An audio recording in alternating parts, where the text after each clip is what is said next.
a dar unas pocas cifras sobre el problema, digamos, de las finanzas de la educación pública. Una segunda parte, plantear qué pienso yo a través de opiniones distintas a las mías sobre qué consiste la reforma y por qué la reforma es una reforma de profundización del modelo neoliberal, la reforma que se está tramitando en el Congreso. Y en tercer término, seguramente la mayoría del tiempo la voy a gastar haciendo unas reflexiones muy generales sobre la importancia de la educación pública, que tenemos que defender a capa y espada de la educación pública. Como se ve, no voy a entrar en las minucias de la ley, en los detalles de la ley. Yo sé que en las universidades hay profesores y estudiantes que manejan eso con mucho más especialización y lo que yo puedo hacer, porque entre otras cosas, sepan ustedes que uno de los líos del Congreso es que hay que estar pendiente de 100 cosas distintas. Entonces, yo he llegado a la conclusión que ayuda uno más en estas presentaciones haciendo análisis de enfoque, de cosas gruesas, que metiéndose en los detalles que una persona que no tenga la experiencia que yo tengo en el Congreso seguramente podría ser mejor de lo que yo podría hacer ese oficio. Empecemos entonces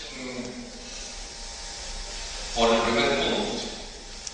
O sea, se pueden dar muchas cifras para ilustrar el lío financiero de la educación pública, o sea, el lío de que en Colombia viene dándose desde hace muchos años, desde la propia Ley 30, un recorte sistemático de los recursos de la educación pública, o sea, una política de estrangulamiento.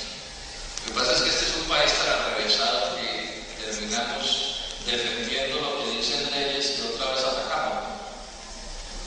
Eso es una cosa como medio absurda, pero así sucede. Cuando yo estaba profesor de la Universidad Nacional de Colombia, dijimos la Ley 30 es un desastre y casi que terminamos defendiéndola.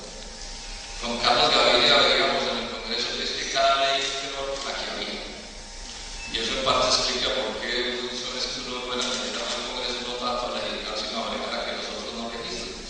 Parte del problema que tenemos, porque cualquier cosa, por mala que sea, es susceptible de empeorarse.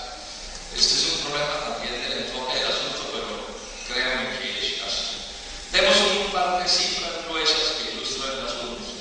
En el año 1993, los aportes per cápita del Estado colombiano a la educación pública en pesos del 2008, en el 93, 5.69 millones per cápita por estudiante. 2008, 3.67 millones. Para darse una idea del escaso que es eso, recordemos que la universidad más costosa de Colombia vale alrededor de 20 millones de pesos el año. Cada muchacho. Y no hay ninguna maravilla en ese seguro de que sea una universidad maravillosa, pero la diferencia del per cápita marca en buena medida, o es una manera de ilustrar la gravedad de lo que se está sucediendo. Es decir, los recursos que el Estado está aportando a la universidad cada vez son menores cuando se supone que lo que deberían ser es mayores para pretender una educación de mejor calidad. Otro dato, 1993-2008, las transferencias en el 93, o sea, las platas del Estado representaban el 83, el 84% de los ingresos y en el 2008 el 51%, o sea, una caída inmensa. ¿Qué ha tenido que hacer la universidad pública para reparar este hueco que se llama los seminarios? ¿Qué ha tenido que hacer? Aumentar las matrículas, que pasaron del 100% de lo que representan al 14%. Alguien podrá pensar que del 7 al 14 no es mucha la diferencia, pero no, es mucha plata. Y cuando se trata cuando se piensa en que se están tocando los bolsillos de los que se supone son los colombianos más pobres, o muchos de ellos que deberían estar en las universidades públicas, lo que se está sucediendo es que esa es la diferencia entre que un muchacho pueda entrar y no pueda entrar. Es decir, el ministro de Hacienda en estos días hablaba en contra de lo que él llama los gastos chichigüeros del Estado colombiano. Entonces yo decía que un gasto chichigüero es llama un rico el gasto más importante de un pobre, un gasto chichicueso. Y ese tipo de realidades son las que explican cómo esta política de matrículas, de aumentar la financiación por la vía de las matrículas, es supremamente lesiva a pesar de la concepción que estamos defendiendo. Y los otros ingresos, de 8% a 35%, o sea, 8 por 4, 32, 4 veces más. Esos otros ingresos que en general son lógicas de privatización, que atentan contra la buena calidad de la educación de muchas maneras: contratos, negocios, venta de servicios, poco de cosas que las rectorías tienen que inventarse para que la cosa más o menos funcione. Y otro dato que quiero dar, otros dos datos que quiero dar, que es un fenómeno, no digamos de los últimos días, sino que viene desde hace rato y que es de extrema gravedad y que muestra también en buena medida cuál es el norte de las clases dominantes colombianas con respecto a la educación pública. Y es que hoy por hoy aproximadamente la mitad, cifras redondas, de la educación superior colombiana es educación privada. Es educación privada. Y más adelante me voy a detener sobre lo que eso significa, qué significa que sea educación privada, y que viene aumentando la participación de los créditos del ICETEX con respecto al número de estudiantes que se financia por créditos de ICETEX. Esto ha pasado, en el total de los estudiantes, ha pasado del 12.4% a casi el 19%, que es un aumento porcentual importante. Estamos hablando de gobiernos 216.000 hoy, en el 2009, los 216.000 estudiantes que están estudiando por créditos educativos. Créditos que se presentan como si fueran una ayuda y una amabilidad del Estado y una generosidad del Estado, y resulta que lo que ocultan es la negación de un derecho, porque aquí hay unos que estamos defendiendo las educaciones como un derecho. Entonces, cuando a alguien el derecho a estudiar en una buena universidad de manera gratuita se lo convierte en un crédito, se le presenta eso como una generosidad del Estado. Yo repito, lo que se está ocultando es que el derecho está desapareciendo. Para no mencionar pues el negociazo del capital financiero en torno a este tema y todas las tragedias de las familias de la clase media colombiana que se tienen que financiar con ese texto. Y digo de las clases medias porque a los pobres nadie les pesa. O sea, hablar de un banquero de que le preste plata a los pobres es como sacarle al diablo una hostia.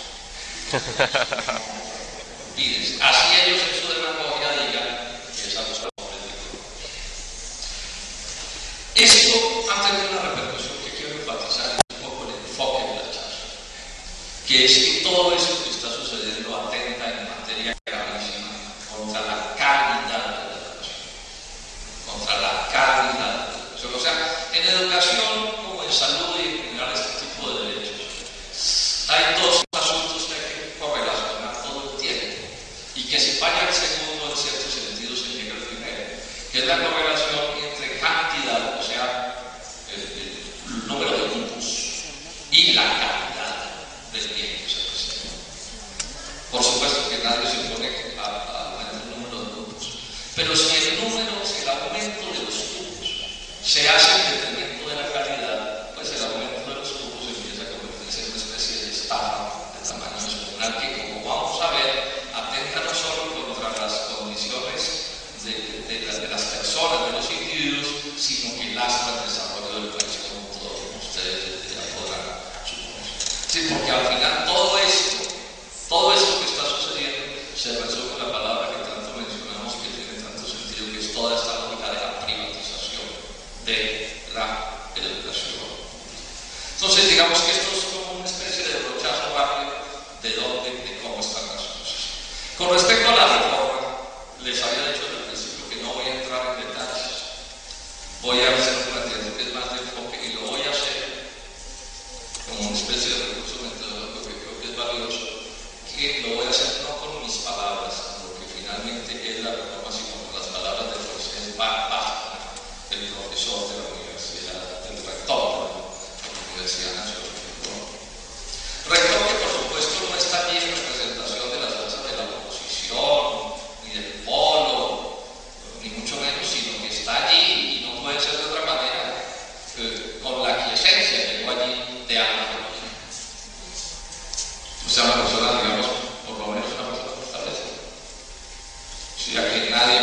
Arríguez que le tiene bronca al doctor Uribe, o a la ministra, el ingenio Melissa, al pobre de Santos ahora, y entonces dice estas cosas. Miren lo que dice Pasta. Creo que da los 3 o 4 elementos clave de lo que fue este tema que estamos hablando.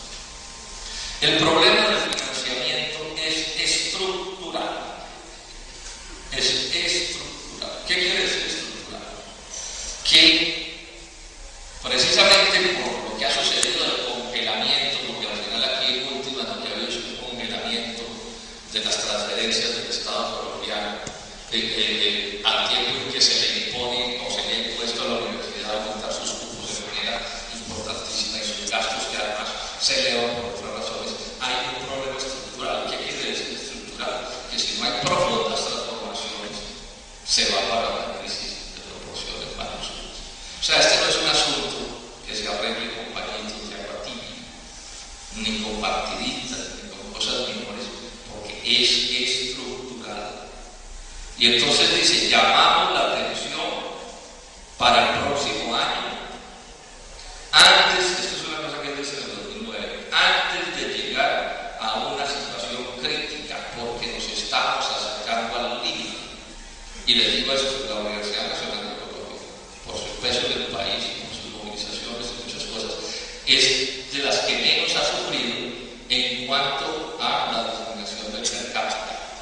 O sea, esa cifra que yo les leí en el caso de la Universidad Nacional es bastante menos malo que en otras muchas universidades públicas. Y sin embargo, Base habla de un problema estructural y que estamos llegando a una situación límite. Primera idea que tenemos. Dice Arras, el proyecto no se basa en un diagnóstico del problema estructural. Estamos hablando del proyecto estructural.